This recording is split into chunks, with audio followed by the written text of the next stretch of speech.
வணக்கம் நண்பர்களே. இன்றைக்கி நம்ம வீடியோவில் ஒரு முக்கியமான விஷயத்தை பற்றி தான் பேச போகிறோம். அதாவது பெண்கள் ஒரு 40 வயதை எட்டிட்டாவே அவங்களுடைய உடலில் ஏற்படக்கூடிய மாற்றங்களை பற்றி தான் பேச போகிறோம். இதைத்தான் நம்ம ப்ரீ மெனோபாஸ் அப்படின்னு சொல்லுவோம். ப்ரீ மெனோபாஸ் அப்படின்னா நிறைய பேருக்கு தெரியாது. அதோட வரக்கூடிய முக்கியமான அறிகுறிகளை பற்றி தான் பார்க்க போகிறோம். நீங்கள் ஒரு 35 வயசுக்கு மேலே இருந்தால் உங்கள் உடம்பில் சில மாற்றங்கள் நடக்கிற மாதிரி இருக்கும். அப்படி நடக்கிற மாதிரி உங்களுக்கு தோணுச்சுன்னா நீங்கள் கண்டிப்பாக செக் பண்ணுங்கள்.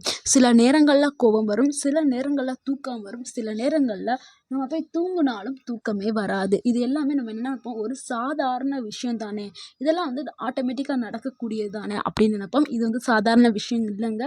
இதுக்கு பின்னாடி ஒரு பெரிய காரணம் இருக்கலாம். அதாங்க ப்ரீ மெனோபாஸ். அப்படின்னா என்ன, அது என்னதுங்கிறத இப்போ நம்ம டீட்டெயிலாக பார்க்கலாம். ஸோ இந்த வீடியோவை ஸ்கிப் பண்ணாமல் ஃபுல்லாக பாருங்கள். கண்டிப்பாக உங்களுக்கு பயனுள்ளதாக இருக்கும். அதனுடைய அறிகுறிகளையும் தெரிஞ்சுக்கலாம். அது வந்ததுக்கப்புறம் நம்ம என்னென்ன நடவடிக்கைகள் எடுக்கணும், எந்த மாதிரியான உணவுகளை நம்ம எடுத்து அதை எப்படி சரி பண்ணணுங்கிறது தான் இந்த வீடியோவில் நம்ம பார்க்க போகிறோம். ஸோ இந்த வீடியோ ரொம்ப முக்கியமானது, ஃபுல்லாக பாருங்கள். ஃபஸ்ட்டு ப்ரீ மெனோபாஸ் அப்படின்னா என்னங்கிறத பார்த்துடலாம். நிறைய பேருக்கு இதை கேள்வி கூட பட்டிருக்க மாட்டீங்க, சில பேருக்கு தெரியும். அதாவது பெண்களுடைய மாதவிடாய் நிற்கிறதுக்கு முன்னாடி ஏற்படக்கூடிய மாற்றங்களை தான் நம்ம ப்ரீ மெனோபாஸ் அப்படின்னு சொல்லுவோம். பொதுவாக இது 40 வயசுக்கு அருகில் ஆரம்பித்தாலே சிலருக்கு 35 வயசுலேயே தொடங்க ஆரம்பிக்கும். இந்த காலகட்டத்தில் ஈஜஸ்ட்ரான் சொல்லுவோம்ல, அந்த ஹார்மோன் அளவு ரொம்ப மெல்ல மெல்ல குறைய தொடங்கும். ஸோ அதனால் உடலும் மனமும் ரெண்டுமே பலவிதமான மாற்றங்கள் ஏற்பட ஆரம்பிக்கும். சிலர் இதை அம்மா வாழ்க்கையுடைய புதிய தொடக்கம் அப்படின்னு சொல்லுவாங்க. சிலர் ஆனால் அதுக்குள்ள சின்ன சின்ன சிக்கல்களும் இருக்கும். அதைத்தான் இன்றைக்கி நம்ம தெளிவாக பார்க்க போகிறோம். இதுதான் இப்போ ப்ரீ மெனோபாஸ் அப்படின்னா என்னன்னு பார்த்தாச்சு. இது ஹார்மோனால் ஏற்படக்கூடிய உடல் ரீதியாக மாற்றங்களை தரக்கூடியது. ஸோ அது என்னென்ன முக்கியமான அறிகுறிகளை கொடுக்குது அப்படிங்கிறத பார்த்துடலாம். முதல் அறிகுறி என்னென்னா, நம்மளுடைய மனநிலையில் மாற்றங்கள் ஏற்படுது. அதாவது மூடு ஸ்விங் அப்படின்னு சொல்லுவோம்ல, ஒரு நேரம் மகிழ்ச்சியாக இருப்பாங்க, அதே அடுத்த நிமிஷம் பார்த்திங்கன்னா ரொம்ப கோவமாக இருப்பாங்க, திடீர்னு அழுவாங்க, சில நேரத்துக்கு மன அழுத்தத்துக்கு போயிடுவாங்க. இது எல்லாமே எதனால நடக்குதுன்னா ஹார்மோன் மாற்றத்தினால தான் நடக்குதுன்னு நீங்கள் புரிஞ்சுக்கிறணும். ஸோ இதுக்கு நீங்கள் என்ன பண்ணணும்னா, யோகா பண்ணலாம், மெடிடேஷன் பண்ணலாம், டீப்பாக ப்ரீத்திங் பண்ணலாம். அதாவது மூச்சு பயிற்சி, மூச்சை உள்ளே இழுத்து மூச்சை வெளியே விடுறது, இது ரொம்ப ரொம்ப உதவி பண்ணும். ஏன்னா இது நம்மளுடைய சயின்ஸ் ரீதியாக இது நிரூபணம் ஆகிருக்குது. பல ஆராய்ச்சிகள் இதை நிரூபிச்சிருக்காங்க. ஓகேங்களா? உங்களுடைய மனநிலைகளில் மாற்றங்கள் ஏற்படும் பொழுது இந்த மாதிரி நீங்கள் பண்ணும் பொழுது உங்களுக்கு நல்ல ரிசல்ட் கிடைக்க ஆரம்பிக்கும். இரண்டாவது சிம்டம் என்னென்னா, தூக்கத்தில் பிரச்சனை, தூக்க கோளாறு, அதாவது ஸ்லீப் டிஸ்டர்பன்ஸ் அப்படின்னு சொல்லலாம். இரவு நேரத்தில் தூக்கம் வராமல் இருக்கிறது. அப்படி தூக்கம் வந்தாலும் திடீர்னு நடு ராத்திரியில் எழுந்திரிச்சிட்டு திருப்பி தூக்கமே வராது. அந்த முழிப்போடையே திருப்பி அடுத்த நாள் காலை வந்துடும். அப்படி தூங்குனாலுமே மறுபடியும் எழுந்திரிச்சு பரண்டு படுக்கிறது. இது எல்லாமே மெனோபாலஸ் காலத்தில் நடக்கக்கூடிய ஒரு பொதுவான மாற்றங்கள். இதுக்கு காரணம் என்னென்னா, நம்மளுடைய இந்த ஈஜஸ்ட்ரான் மற்றும் ப்ரொஜெஸ்ட்ரான் இருக்குல்ல, அந்த ஹார்மோன் நம்ம உடலில் குறைய ஆரம்பிக்கிறதுனால நம்மளுக்கு தூக்கம் வராது. தூக்கத்தில் டிஸ்டர்பன்ஸ், தூங்குறதுல டிஸ்டர்பன்ஸ் ஏற்பட்டுகிட்டே இருக்கும். இதனால் நம்மளுடைய உடல் வெப்பம் கூட ஆரம்பிக்கும். அதாவது நம்மளுக்கு ஹீட் ப்ரொடியூஸ் ஆகும். ஸோ இதய துடிப்பு வேகமாக ஆக ஆரம்பிக்கும். இதுக்கு என்ன தீர்வுனா, நம்ம நைட் நேரத்தில் காஃபி, டீ குடிக்கிறத கண்டிப்பாக தவிர்க்கணும். ஒவ்வொரு நாளும் ஒவ்வொரு நேரத்தில் தூங்கக்கூடாது. ஒரு நேரம் ஃபிக்ஸ் பண்ணிக்கிறோம்னா, டெய்லி நான் 8 மணிக்கு தூங்குறேன்னா டெய்லி அதே 8 மணிக்கு தூங்கணும். இன்றைக்கி 8 மணிக்கு தூங்கிட்டு நாளைக்கு 10 மணிக்கு, நாளான்னைக்கு 11 மணிக்கு அந்த மாதிரி தூங்கக்கூடாது. உங்களுடைய உடல் நிலையை ஸ்டேபிளாக வைக்கிறதுக்கு ஒரு ஃபிக்ஸ்டு டைம் ஃபிக்ஸ் பண்ணி அந்த டைமில் தூங்கி எழுந்திரிங்க. அதே மாதிரி படுக்கிறதுக்கு முன்னாடி வார்ம் மில்க் எடுத்துக்கிறேங்க. நல்லா சூடான பாலை குடிங்க.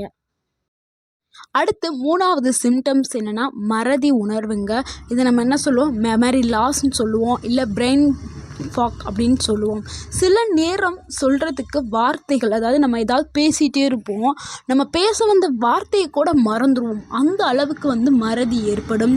அதே மாதிரி ஒரு பொருளை வச்ச இடம் எங்கே வச்சோம் தெரியாமல் பொருள் வைக்கிற இடம் கூட மறந்து போகுது. இது எல்லாமே வந்து நம்ம என்ன நினைப்போம், வயது காரணம் அப்படின்னு நினைப்போம். வயது காரணம் இல்லைங்க, ஹார்மோன் மாற்றத்தால் நம்மளுடைய நரம்பு தொடர்புகள் மாறதுனால ஏற்படக்கூடியது தான் இந்த மெமரி லாஸ் அன்று மறதி உணர்வுகள். ஓகேங்களா? இது எல்லாத்தையுமே குறைக்கணும், நம்ம நார்மலாக இருக்கணும், எல்லாத்தையும் குறைக்கணும்னா நம்ம விட்டமின் B12 உணவுகளையும் ஒமேகா 3 ஃபேட்டி ஆசிட் நிறைந்த உணவுகளையும் கண்டிப்பாக எடுத்துக்கிறணும். ஃபார் எக்ஸாம்பிளுக்கு நெல்லிக்காய், முட்டை, கீரை வகைகள், முருங்கைக்கீரை இந்த மாதிரியான விட்டமின் B12 நிறைந்த உணவுகளை கண்டிப்பாக நம்ம எடுத்துக்கிறணும். இது என்னுடைய வீடியோலேயே இதில் போயிட்டு நீங்கள் விட்டமின் B12 உணவுகள், அதாவது என்னென்ன விட்டமின்கள் வந்து ஒரு 40 வயசுக்கு மேலே எடுத்துக்கிறணுங்கிறதுக்கான ஒரு வீடியோ போட்டிருக்கேன். முக்கியமான 3 விட்டமின்கள் வந்து கண்டிப்பாக நம்ம எடுத்துக்கிறணும். அதுக்கான வீடியோ இருக்குது. அதில் வந்து விட்டமின் B12 பற்றி சொல்லியிருப்போம். ஸோ அந்த வீடியோ பார்த்துட்டு அதில் என்னென்ன உணவுகள் கொடுத்துருக்கோமோ அந்த உணவுகளை நீங்கள் ரெகுலராக எடுத்துக்கிறங்க. அடுத்து 4வது அறிகுறி என்னென்னா, உடல் வெப்பம் வந்து அதிகரிக்கிறது. அதிகாலையில் அல்லது இரவு நேரத்தில் திடீரென நம்மளுடைய உடலில் வந்து ஹீட் ஆகி, அதாவது வெப்பம் அதிகமாகி வியர்வையாக சிந்த ஆரம்பிக்கும். இது 1 நிமிஷத்துலேருந்து 10 நிமிஷம் வரைக்கும் கூட இது நடக்கும். இந்த மாதிரிலாம் நடக்கும். இதை கட்டுப்படுத்துறதுக்கு நீங்கள் என்ன பண்ணணும்னா, தண்ணீரை வந்து குடிக்கணும். அதுக்கப்புறம் லூஸான காட்டன் ட்ரெஸ்ஸை வந்து நீங்கள் போட்டுக்கிறணும். அதுக்கப்புறம் ஸ்பைசியான ஃபுட்டு, ஆல்கஹால், காஃபி இதெல்லாம் கண்டிப்பாக தவிர்க்கணும். அடுத்த 5வது அறிகுறி என்னென்னா, மூட்டு வலி மற்றும் தசை வலிங்க. நம்மளுடைய கை கால் அந்த ஜாயிண்ட்டுகளெல்லாம் வலி வந்து ஏற்படும். அதாவது ப்ரீமெனோபாஸ் காலத்தில் கால்சியம், கொலாஜன், அதாவது கொலாஜன்கிறது நம்மளுடைய அழகுக்கு, அதாவது நம்மளுடைய முகம் அந்த இதெல்லாம் பளிச்சுன்னு இருக்கிறதுக்கு கொலாஜன் வந்து தேவைப்படும். இது எல்லாமே நம்மளுக்கு குறைய ஆரம்பிச்சிடும். இதனால் மூட்டுகளில் வந்து வலி ஏற்படும். கை கால் விரல்களில் கூட வலி ஏற்பட ஆரம்பிச்சிடும். இதை குறைக்கிறதுக்கு நீங்கள் நெய், பாதாம், முருங்கை இலை, பால் இது எல்லாமே எடுத்துக்கிறணும். ஏன்னா நம்மளுக்கு கால்சியம் ரொம்ப முக்கியமில்ல. கை கால்களை பலமாக வச்சுக்கிறதுக்கு கால்சியம் உணவுகள் ரொம்ப முக்கியம். அதுக்கும் நம்ம இது சேனலில் ஒரு வீடியோ போட்டிருக்கேன். ஸோ அதையும் நீங்கள் போய் பாருங்கள். அடுத்து சூரிய ஒளியில் ஒரு 15 நிமிஷம் இருங்க. ஏன்னா விட்டமின் டியும் முக்கியம். கால்சியம் நம்மளுக்கு தேவை. அந்த கால்சியத்தை உறிஞ்சி வச்சுக்கிறதுக்கு விட்டமின் டி நம்ம உடலுக்கு தேவை. ஸோ இந்த கால்சியமும் விட்டமின் டியும் ரொம்ப முக்கியமானது. ஸோ அந்த உணவுகளை எடுத்துக்கிறேங்க. அடுத்து வந்து 6வது சிம்டம்ஸ் என்னென்னா, நம்மளுடைய தோல் மற்றும் முடியில் சில மாற்றங்கள் ஏற்படும். நம்மளுடைய ஸ்கின் அண்ட் ஹேரில் ஏற்படக்கூடிய சேஞ்சஸ் என்னென்னா, அந்த ஈஜஸ்ட்ரான்ஸ் வந்து குறையும் போது நம்ம தோலில் இருக்கக்கூடிய அந்த கொலாஜன் அளவும் குறைய ஆரம்பிச்சிடும். ஸோ கொலாஜன் வந்து உற்பத்தி குறைய ஆரம்பிச்சிச்சுன்னா நம்மளுடைய முகங்களில் வந்து தோல் சுருங்கிரும். அந்த முகம் வந்து ஒரு டல்லாகிடும். இதனால் வந்து தோலும் உலர்ந்து போயிடும். முடி உதிர்தலும் இங்கே நடக்க ஆரம்பிச்சிடும். ஸோ முடி வந்து நல்லா கொட்ட ஆரம்பிச்சிடும். இதுக்கு என்ன தீர்வுனா, நீங்கள் ஆலிவ் ஆயிலை யூஸ் பண்ணணும். கோகோனட் ஆயில் வந்து மசாஜ் கொடுக்கணும். Vitamin E, vitamin C, zinc நிறைந்த உணவுகளை கண்டிப்பாக நம்ம எடுத்துக்கிறணும். அடுத்து வந்து ஆலோவேரா ஜூஸை வாரத்துக்கு 3 முறை குடிக்கணும். ஆலோவேரா ஜூஸில் உங்களுக்கு ஆட்டோமேட்டிக்காக விட்டமின் இ வந்து உங்களுக்கு கிடைக்கும். உங்களுடைய சருமமும் நல்ல பளபளப்பு ஆக ஆரம்பிச்சிடும். அந்த முகங்களில் ஏற்படக்கூடிய அந்த சுருக்கங்கள்லாம் வரவே செய்யாது. ஸோ முடிஞ்ச அளவுக்கு ஆலோவேரா ஜூஸை நீங்கள் எடுத்துக்கிறங்க. அடுத்து 7வது அறிகுறி என்னென்னா, மாதவிடாய் சுழற்சியில் ஏற்படக்கூடிய மாற்றங்கள். இதை நம்ம என்ன சொல்லுவோம்னா, இர்ரெகுலர் பீரியட்ஸ் அப்படின்னு நம்ம சொல்லுவோம். சில மாதங்களில் வந்து 2 முறை வர்றது, அதாவது மாதத்துக்கு 1 முறை வரும், அதாவது 28 நாளுக்கு 1. ஆனால் இங்கே என்ன நடக்குதுன்னா 2 டைம் பீரியட்ஸ் வர்றது. சில மாதங்களில் வராமே போயிடுது. ஒன்று வந்தால் 2 டைம் வர்றது, இல்லைன்னா வராமல் போயிடுது. இது எதுக்கான அறிகுறி? இது என்னென்னா ப்ரீமெனோபாஸுக்கான கர்ப்பப்பைக்கான அறிகுறி தாங்க. இதில் பயப்பட வேண்டாம். ஆனால் அதிக அளவில் இது பயப்படுறதுக்கான ஒரு விஷயம் இல்லை. ஆனால் இங்கே கவனிக்க வேண்டியது என்னென்னா, அதிக அளவில் ப்ளீடிங் ஆயிட்டாலோ இல்லை நீண்ட நாட்களாக அதாவது ஒரு 10 டேஸ் 15 டேஸ், சில பேருக்குலாம் எனக்கு தெரிஞ்சலாம் ஒருத்தவங்களாம் 15 டேஸ் வரைக்கும் கூட போயிருக்கு. ஸோ அந்த மாதிரிலாம் அதிக நாட்கள் இல்லைன்னா அதிகமாக ப்ளீடிங் போகுது. அந்த மாதிரி இருந்துச்சுன்னா நீங்கள் கண்டிப்பாக டாக்டர்கிட்ட போயிட்டு நீங்கள் கன்சல்ட் பண்ணிக்கிறங்க. ஏன்னா இது ஒரு பெரிய ஆபத்தை கொடுக்கக்கூடியது. ஸோ அந்த மாதிரி இருந்தால் நீங்கள் டாக்டர்கிட்ட போய் பாருங்கள்.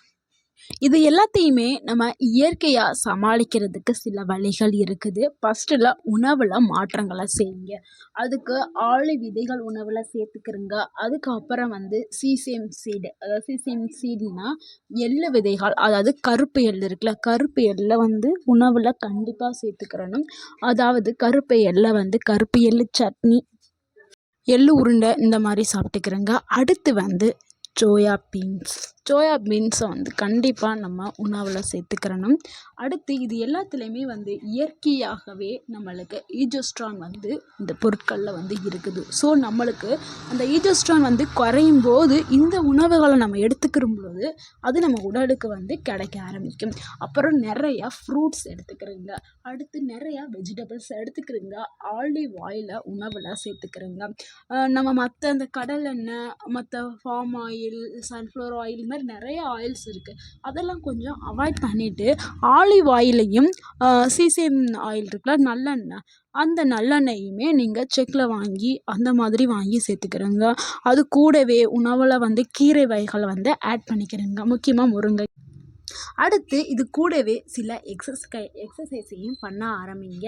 அதில் நடைப்பயிற்சி, வீட்டிலே இருந்து உட்கார்ந்து சேரில் பண்ணக்கூடிய எக்ஸசைஸ், காலை மேலே தூக்கி கீழே வைக்கிறது, இது மாதிரி சின்ன சின்ன எக்ஸசைஸ் பண்ணாவே போதும். உங்கள் உடலை நீங்கள் இயங்க வைக்கணும். அப்படியே ஒரே இடத்துலையே உட்காந்து டிவி பார்த்துட்டே இருந்தால் அதே மாதிரி நம்மளுடைய உடல் மாறிடும். ஸோ நம்மளுடைய உடலை இயக்கும் பொழுது தான் நம்மளோட ஒரு ஆக்டிவாகவும் சுறுசுறுப்பாகவும் இருப்போம், நல்லா ஆரோக்கியமாகவும் இருப்போம். ஸோ முடிஞ்ச அளவுக்கு யோகா பண்ணுங்கள், மெடிடேஷன் பண்ணுங்கள். உங்களுடைய மனசு அவ்வளவு மனசில் இருக்கக்கூடிய கவலைகள் எல்லாமே போயிடும். ஸ்ட்ரெஸ் எல்லாம் குறைய ஆரம்பிச்சிடும். உங்களுடைய மனசு அவ்வளவு தூய்மையாகவும் அமைதியாகவும் ஆக ஆரம்பிச்சிடும் யோகா பண்ணும் பொழுது. அதுக்கப்புறம் நல்லா தூங்குங்க. 8 மணி நேரம், ஒரு நாளைக்கு 8 மணி நேரம் தூக்கம்ங்கிறது ரொம்ப முக்கியமானது. அதே மாதிரி தண்ணி நல்லா குடிங்க. ஒரு நாளைக்கு 2.5லேருந்து 3 லிட்டர் தண்ணி குறைஞ்சது எடுத்துக்கிறோங்க. அதுக்கப்புறம் ஸ்ட்ரெஸ்ஸை குறைக்கிறதுக்கு அப்பப்போ பொழுதுபோக்காக ஏதாவது செயல்களை செய்யுங்க. தோட்டத்தில் ஏதாவது கார்டனிங் வேலை, உங்களுக்கு என்ன மாதிரி பிடிக்குமோ, இல்லை புக்கு படிக்கணும் அதில் இன்ட்ரெஸ்ட்டு, இல்லை வேறு ஏதாவது உங்களுக்கு பிடிக்குமோ அதுக்காக சில நேரத்தை செலவிடுங்க. உங்களுடைய ஸ்ட்ரெஸ் குறைய ஆரம்பிக்கும். இல்லைனா பார்க்கில் போய் வேடிக்கை பார்க்குறது, இல்லை வெளியில் போகிறது. இப்போ ஜென்ஸ்க்கெலாம் பைக்கில் போகிறது பிடிக்கும். கேர்ள்ஸ்க்கெல்லாமே லேடிஸ்க்கு மோஸ்ட்லி கார்டனிங் பண்ணுறது, பூந்தொட்டியில் பூக்கள் பூத்திருக்கிறத பார்க்குறது, இதெல்லாமே உங்களுடைய ஸ்ட்ரெஸ்ஸை கம்மி பண்ணும். வீட்டில் செடி வாங்கி வளங்க. அந்த பூக்கள் பூக்கும் பொழுது உங்களுக்கு அவ்வளவு மகிழ்ச்சியை கொடுக்கும். ஸோ இந்த மாதிரி இயற்கையெல்லாம் நீங்கள் நேசிக்க ஆரம்பிங்க. உங்களுக்கு உங்களையே உங்களுக்கு பிடிக்க ஆரம்பிக்கும். நீங்களே ஒரு ஃபீல், ஒரு புதுசாக எதையோ உணர ஆரம்பிப்பீங்க. அதாவது ஃபேன் காற்றுலையே ரொம்ப நேரம் உட்காராதீங்க. வெளியில் இயற்கை காற்றை சுவாசிக்கிங்க, இயற்கையை நேசிங்க. உங்களுக்கு இந்த வீடியோ உங்களுக்கு பயனுள்ளதாக இருந்திருக்கும்னு நான் நினைக்கிறேன். பயனுள்ளதாக இருந்துருந்துச்சுன்னா ஒரு லைக் பண்ணுங்கள், எங்கள் சேனலை சப்ஸ்கிரைப் பண்ணுங்கள், உங்களுடைய ஃப்ரெண்ட்ஸ் அண்ட் ஃபேமிலி மெம்பர்ஸ்க்கு இந்த வீடியோவை ஷேர் பண்ணுங்கள். கண்டிப்பாக இந்த வீடியோ எல்லா பெண்களுக்குமே உதவக்கூடிய ஒரு வீடியோ. இது ஒரு விழிப்புணர்வு வீடியோ தான். ஸோ கண்டிப்பாக 40 ஏஜ் ஆயிடுச்சுன்னா அந்த பெண்கள் எல்லாருமே தெரிஞ்சுக்க வேண்டிய ஒரு வீடியோ. ஸோ ஷேர் பண்ணுங்கள், மறக்காமல் எங்கள் சேனலை சப்ஸ்கிரைப் பண்ணுங்கள் அண்ட் கமெண்ட் பண்ணுங்கள். Thank you for watching.